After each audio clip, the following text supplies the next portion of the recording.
Hi everyone. ఈరోజు మన topic Microsoft word part 5. మనం మైక్రోసాఫ్ట్ వర్డ్కి ఎలా వెళ్ళాలో నేర్చుకున్నాము. ఇక్కడ స్టార్ట్ మెనూలోకి వెళ్ళండి. వెళ్ళిన తర్వాత ఇక్కడ వర్డ్ అనేది కనబడుతుంది. ఇట్లా స్క్రోల్ చేయండి. ఈ మెనూలో ఇక్కడ వాడిడ్ వర్డ్ 2016 అని కనబడుతుంది. ఇక్కడ క్లిక్ చేయండి. ఆటోమేటిక్గా వర్డ్ అనేది ఓపెన్ కావడం జరుగుతుంది.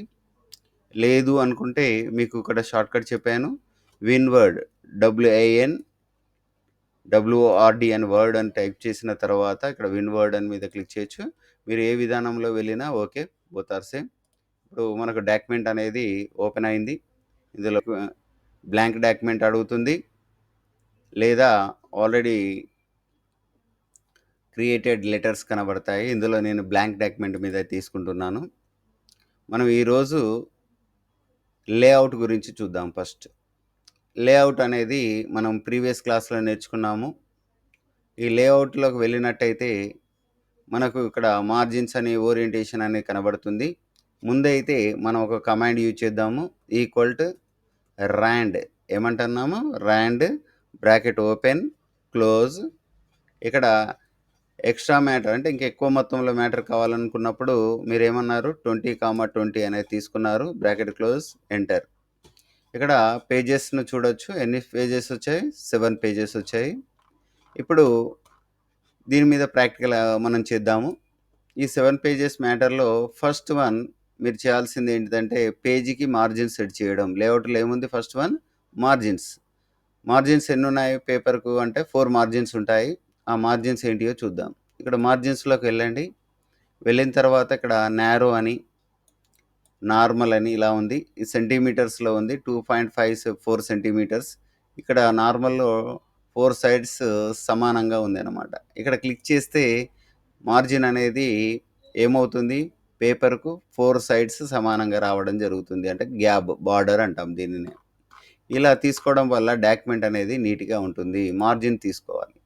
మీకు నచ్చనట్టయితే మార్జిన్ ఇక్కడ నార్మల్గా నారో అని ఉంది, వైడ్ అని ఉంది, మిర్రర్డ్ అంటే ఇక్కడ సెంటీమీటర్స్లో తేడాలు ఉన్నాయి. రెగ్యులర్గా వాడేది అందరూ నార్మల్ వాడతారు అన్నమాట. ఇవి నచ్చనట్టయితే మీరు డిఫరెంట్గా ఇంకా తగ్గించాలి, ఇంకా వేరే మోడల్ కావాలి అనుకున్నప్పుడు ఇది తీసుకోండి. లేదు కస్టమ్ మార్జిన్స్ కావాలి అనుకుంటే కస్టమ్ మార్జిన్స్ ఏం తీసుకుంటారు? ఇక్కడికి వెళ్ళగానే మీరు ఇక్కడ అప్ డౌన్ అంటే ఇంక్రీజ్ అండ్ డిక్రీజ్, లెఫ్ట్ అయినా కావచ్చు, రైట్ అయినా కావచ్చు, టాప్ అయినా కావచ్చు, బాటమ్ అయినా కావచ్చు. మీరు ఇందులో ఏది కావాలంటే అది తీసుకోవచ్చు. ఇది దీనికి సంబంధించి ఇది ఆల్రెడీ నిన్నటి క్లాస్లో నేర్చుకున్నాం మనం. నెక్స్ట్ ఏంటంటే ఓరియంటేషన్. పేపర్ అనేది ప్రింటింగ్ అనేది నిలువులో రావాలా, అడ్డులో రావాలా? ఇప్పుడు మనం జనరల్గా చూడొచ్చు, నిలువులో ఉంది పేపర్ అంటాం. మరి పేపర్ మీకు చెప్పాను, ప్రింటర్లో మనం రొటేట్ చేయలేము, సిస్టంలో రొటేట్ చేయాలి. మరి పేపర్ ఇక్కడ రొటేట్ చేయడానికి ఏం వాడతాం? ఇక్కడ ల్యాండ్స్కేప్ అనే ఆప్షన్ ఉంటుంది. ల్యాండ్స్కేప్ ఆప్షన్ మీద టిక్ చేయండి. అంటే పేపర్ అడ్డులోకి మారిపోయింది. ఇక్కడ మీరు జూమ్లో చెక్ చేసుకోవచ్చు. మీరు టాస్క్ బార్ పైన స్టేటస్ బార్ ఉంటుంది, ఇక్కడ జూమ్ ఉంటుంది. మీరు టోటల్ పేపర్ చూడాలి అనుకుంటే చూడొచ్చు. ఇది అడ్డా నిలువ అనేది మీకు కనబడుతుంది అనమాట. నిలువులో అనండి ఒకసారి క్లిక్ చేయండి. పోర్ట్రేట్ అంటే మళ్ళీ నిలువులో రావడం జరుగుతుంది అనమాట. Next option go to size. మనం చెప్పాం పేపర్ సైజులో నెంబర్ ఆఫ్ సైజెస్ ఉంటాయి.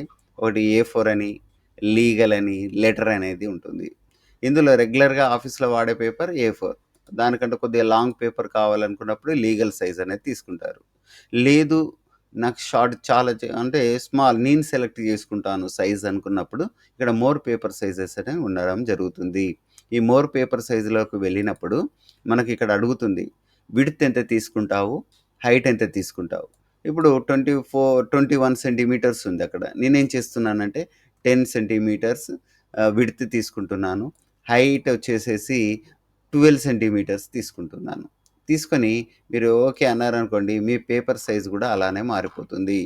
మనం జనరల్గా చూస్తూ ఉంటాం, మీ సేవర్ రిసిప్ట్స్ ఇస్తారు. ఆ మీ సేవర్ రిసిప్ట్ ఏం చేయాలి? స్కేల్ ద్వారా కొలిచేసేసి అప్పుడు మనము ఆ పేపర్ సైజును మోర్ పేపర్ సైజులోకి వెళ్ళేసి విడ్త్ ఎంత ఉంది, హైట్ ఎంత ఉంది అనేది సెలెక్ట్ చేసుకొని ఓకే అనుకోవాలి. ఈ విధంగా కస్టమ్ సైజ్ అంటారు. లేదు రెగ్యులర్గా వాడే వాళ్ళు ఏంటి, ఆఫీస్లో A4 అని పెట్టుకుంటారు, A4లోనే ప్రింట్ రావడం జరుగుతుంది. ఈ విధంగా మనం పేపర్ సైజును మనం ఏం చేయాలి అంటే సెలెక్ట్ అనేది చేసుకోవాలి. అది 2 రకాలుగా ఆటో, మాన్యువల్. మాన్యువల్‌గా అంటే మనమే మోర్ పేపర్ సైజ్‌లోకెళ్ళేసి కస్టమ్ సైజ్‌ని సెలెక్ట్ చేసుకోవడం ఉంటుంది. నెక్స్ట్ ఆప్షన్ చూద్దాం. మనం న్యూస్ పేపర్ చూస్తాం. న్యూస్ పేపర్‌లో న్యూస్ అనేది పేపర్‌లో ఎలా పారాగ్రాఫ్ వైస్‌గా ప్రింట్ అవుతుందా? వేరేలాగానా? అంటే ఆ విధంగా బిట్స్ లాగా అంటే వాటినేమంటారు అంటే కాలమ్స్ లాగా ప్రింట్ అవుతుందండి. పారాగ్రాఫ్‌గా కాదు. ఏమంటారు అక్కడ కాలమ్ వైస్‌గా ప్రింట్ అవుతుంది. కాలమ్స్ ఇప్పుడు మనం తీసుకున్న టెక్స్ట్ కూడా కాలమ్ రూపంలో రావాలి అంటే మనం ఏం చేయాలి? దీనికి కూడా ఆప్షన్ ఇచ్చాడు. ఎక్కడికెళ్ళండి అంటే పేజ్ సెటప్‌లో కాలమ్స్ అనేవి ఉండడం జరుగుతుంది. ఈ కాలమ్స్‌లోకెళ్ళేసి 1 కాలమ్ అంటే 1 కాలమ్, 2 కాలమ్స్ కావాలనుకుంటే 2 కాలమ్స్. మీరిక్కడ ఏమంటున్నారు? 2 కాలమ్స్ అన్నారు. చూడండి 2 కాలమ్స్‌లో వచ్చింది. లేదు నాకు 3 కాలమ్స్‌లో రావాలి అనుకోండి. 3 కాలమ్స్‌లో కూడా తీసుకోవచ్చు. కాలమ్‌లోకి వెళ్ళండి. 3 కాలమ్స్ అనండి. ఇలా. లేదు నాకు కాలమ్స్‌లో లెఫ్ట్ కాలమ్ అని ఉంది. లెఫ్ట్ అంటే ఏంటి అంటే లెఫ్ట్ స్మాల్‌గా వచ్చి రైట్ సైడ్ ఏమవుతుంది కొద్దిగా విడ్త్ ఎక్కువగా వస్తుందనమాట. ఇంకొకటి చూద్దాం. రైట్ అని కూడా ఉంటుంది. రైట్ అంటే ఏంటి లెఫ్ట్ పెద్దదిగా వచ్చి పారాగ్రాఫ్ అంటే కాలమ్ పెద్దదిగా వచ్చి రైట్ సైడ్ చిన్నదిగా వస్తుంది. ఇలా మనం తీసుకోవచ్చు. మరి లెఫ్ట్ రైట్ కాకుండా చాలా కాలమ్స్ కావాలంటే క్రిందికెళ్ళండి. మోర్ కాలమ్స్ అని కనబడుతుంది. ఇక్కడికి వెళ్ళిన తర్వాత మీకు ఎన్ని కాలమ్స్ కావాలి అనేది తీసుకొని లైన్ బిట్వీన్ మధ్య మధ్యలో లైన్ కావాలనుకుంటే లైన్ బిట్వీన్ అనండి. ఆటోమేటిక్‌గా మనకు కాలమ్స్ అనేవి రావడం జరుగుతుంది. ఇవి దేనికి సంబంధించినవి? కాలమ్స్‌కి సంబంధించినవి. ఈ విధంగా కాలమ్స్ అనేవి మనం తీసుకోవచ్చు. నెక్స్ట్ ఆప్షన్ చూద్దాం. వద్దు కాలమ్స్ వద్దనుకున్నారనుకోండి, ఇక్కడికెళ్ళేసి 1 కాలమ్ అనండి సింపుల్‌గా. ఖతం. అంటే ప్రీవియస్ డాక్యుమెంట్ ఎలా ఉందో అలా రావడం జరుగుతుందనమాట. నెక్స్ట్ ఆప్షన్‌లోకెళ్దాం. బ్రేక్స్. బ్రేక్ అంటే ఏంటి? ఇప్పుడు మనము ఇక్కడ ఫస్ట్ పేజ్ చూద్దాం. ఈ ఫస్ట్ పేజీలో నేనేం చేస్తున్నానంటే ఇక్కడ సెకండ్ పేరాగ్రాఫ్ అనేది సెకండ్ పేజీలోకెళ్ళిపోవాలి. ఇక్కడ 1 పేరాగ్రాఫ్ ఉంటే సరిపోతుంది. ఈ సెకండ్ పేరాగ్రాఫ్ నుండి నాకు అవసరం లేదు అనుకోండి. మరి దీనిని సెకండ్ పేజీలోకి ఎలా పంపివ్వాలి? ఇక్కడ మనకు సింపుల్ మెథడ్ బ్రేక్ అనేది ఉంటుంది. అంటే పేజీని బ్రేక్ చేయడము అన్నమాట. ఇక్కడ బ్రేక్‌లోకెళ్ళేసి ఏమన్నానంటే పేజ్ బ్రేక్ అనండి. ఏమంటారు? పేజ్ బ్రేక్ అంటే ఆటోమేటిక్‌గా ఏమవుతుంది అంటే నెక్స్ట్ పేజీలోకి వెళ్ళడం జరుగుతుంది. ఇది పేజ్ బ్రేక్‌కి సంబంధించిందనమాట. ఈ విధంగా పేజ్‌ని బ్రేక్ అనేది చేసుకోవచ్చు. ఇది ఇన్సర్ట్‌లో పేజ్ బ్రేక్. దీనివల్ల లాభం ఏంటి మరి? పేజ్ బ్రేక్ చేయడం వల్ల లాభం ఏంటి అంటే ఇక్కడ చూడండి. ఇక్కడ కొన్ని ఆప్షన్ అంటే ఒక పేజ్‌లోని మ్యాటర్‌ని ఇంకో పేజ్‌లోకి పంపించాం. దీంతో పాటుగా పేజ్ బ్రేక్ చేసినప్పుడు ఇక్కడ ఇంకొక ఆప్షన్ కూడా ఉంటుంది. ఇప్పుడు పేజ్ అనేది పోర్ట్రెయిట్ అంటే నిలువులో ఉంది. నిలువులో ఉన్నప్పుడు ఈ సెకండ్ పేజ్‌ని అడ్డులోకి మార్చుకోవచ్చు. జనరల్‌గా ఎలా ఎళ్తాము అంటే ఓరియంటేషన్‌కెళ్ళేసి ల్యాండ్‌స్కేప్ అన్నారనుకోండి. ఫస్ట్ పేజీ నిలువులో, సెకండ్ పేజీ అడ్డులో రావడం జరుగుతుందన్నమాట. ఇది చూడండి. ఇక్కడ మనము పేజీని మళ్ళీ తీసుకుంటున్నాను. ఇక్కడ కంట్రోల్ జెడ్ కొట్టేసాను. ఇక్కడ చూడండి. ఇప్పుడు నేనేం అడుగుతున్నాను అంటే, ఇప్పుడు బ్రేక్ అనేది ఎందుకు యూజ్ చేస్తామో చూద్దాం. ఇప్పుడు ఫస్ట్ పేపర్ నిలువులో ఉంది. సెకండ్ పేపర్ నిలువులో ఉంది. నేనేమనుకుంటున్నానంటే, ఫస్ట్ పేజ్ అనేది నిలువులో అంటే పోర్ట్రెయిట్‌లో కావాలి. సెకండ్ పేజ్ అనేది ల్యాండ్‌స్కేప్‌లో రావాలి. ఇప్పుడు నేను ల్యాండ్‌స్కేప్ అన్నాననుకోండి 2 పేపర్స్ రొటేట్ అవుతున్నాయి. అలా కాదు. మీరు పోర్ట్రెయిట్‌లోనే ఉండండి. ఇప్పుడు ఫస్ట్ పేజీ నిలువులో రావాలి. సెకండ్ పేజ్ అనేది ఎందులో రావాలి? అడ్డులో రావాలి. మరి ఏం చేయాలి? సెకండ్ పేపర్ అడ్డులో రావాలి అంటే మీరు ఫస్ట్ పేజీలో ఎండింగ్ పొజిషన్‌లో కర్సర్ పెట్టేయండి. ఇక్కడ ఇన్సర్షన్ ద్వారా ఏం చేయండి? క్లిక్ చేయండి. కర్సర్ ఎక్కడుందండి ఇప్పుడు? మనకు లాస్ట్ పొజిషన్‌లో ఉంది ఇక్కడ. చూడండి. ఇక్కడ చే కర్సర్ పెట్టిన తర్వాత బ్రేక్‌లోకెళ్ళండి. బ్రేక్‌లోకెళ్ళేసి పేజ్ బ్రేక్‌లో నెక్స్ట్ పేజ్ అనండి. ఏమంటారు ఇక్కడ? Next page. ఇప్పుడున్న కర్సర్ లాస్ట్ నుండి సెకండ్ పేజీలోకి వచ్చేసింది. ఇప్పుడు ఇక్కడ పేజీని మీరేమనండి అంటే ఓరియంటేషన్‌లోకి వెళ్ళేసి ల్యాండ్‌స్కేప్ అనండి. ల్యాండ్‌స్కేప్ అనగానే చూడండి ఎలా అయిందో.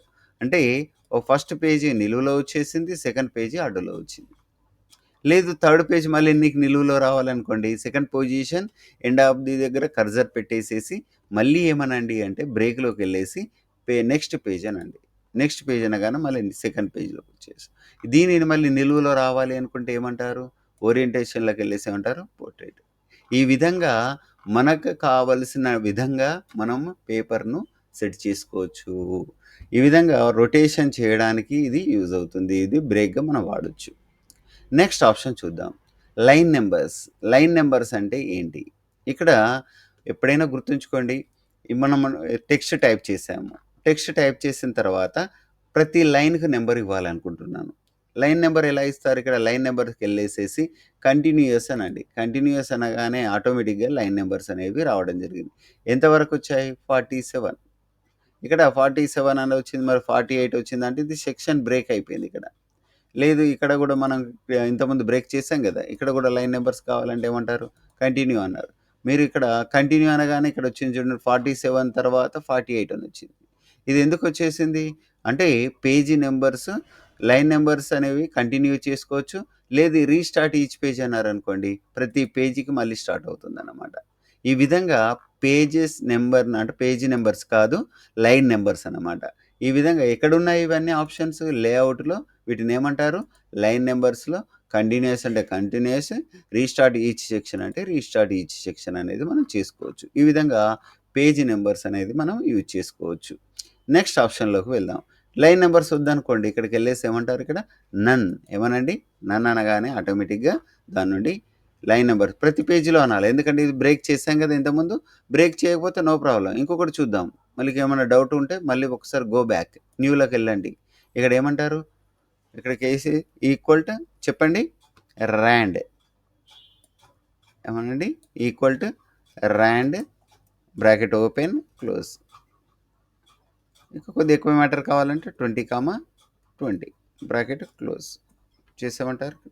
వచ్చేసింది. ఈ విధంగా వచ్చిన మ్యాటర్కి మనం నెంబర్లు ఇవ్వాలి. నెంబర్ ఎక్కడ ఇవ్వాలని చెప్పాను? లేఅవుట్‌లోకి వెళ్ళాను. ఏమంటున్నాను ఇక్కడ? Line numbers. ఏమంటున్నారు ఇక్కడ?